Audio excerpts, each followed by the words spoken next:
Welcome to the July Spotlight on Investments, brought to you by ProducersWeb.com. I'm Paul Wilson, and in this broadcast we'll cover some of this topic's biggest trends and most insightful research.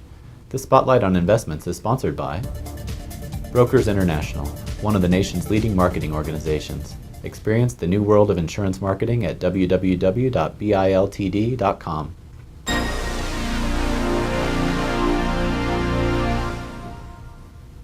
Leading online personal finance service Mint.com recently released an analysis of spending by its user base of over 1 million people, showing that Americans continued to tighten their belts through Q1 of this year. Data from 2008 indicates that Americans reduced spending by an average of 4% each quarter, and by an additional 4% in the first quarter of this year. Overall spending during the first quarter of this year was down 17% year over year across 8 key categories. This indicates that, at a national level, U.S. residents remain concerned about the length and depth of the U.S. recession and its potential impact on family job loss and economic security. According to Aaron Patzer, CEO and founder of Mint.com, quote, "This continuing trend of regular expense reduction tells me that consumer confidence is not yet on the rise. Our users are looking for more concrete evidence that the U.S. economy is truly bottoming out before they'll be returning to prior spending levels, if in fact they do." Unquote. At least 3 regional banks in the U.S. could face capital shortfalls were they to be subjected to the same stress tests as larger banks were earlier this year, according to a new report by Moody's Analytics. The report found that M&T Bank Corp and Synovus Financial Corp would need to boost Tier 1 capital by between 10% and 18%, while Colonial Bank Group would need a capital boost of more than 18%. Moody's Analytics stressed that the results are based on rough tests and should be considered quote-unquote indicative only.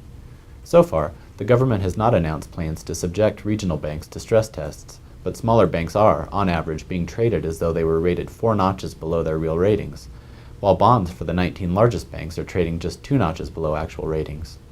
Finally, Moody's added that smaller banks would likely have a tougher time raising common equity at a reasonable cost due to their commercial real estate exposure and a lack of fixed income trading revenues that helped offset losses at larger banks.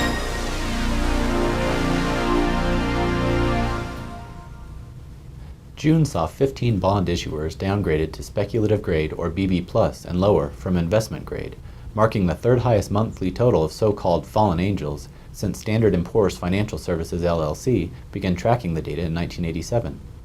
The highest monthly level occurred in December of 1997 in the midst of the financial crisis in Asia, while the second highest occurred a few months ago in March.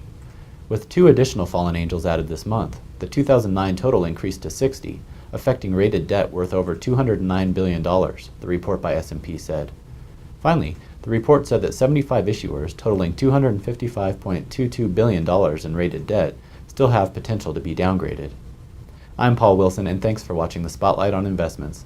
To see more video spotlights on your favorite products and practices, find them on ProducersWeb.com and browse by topic.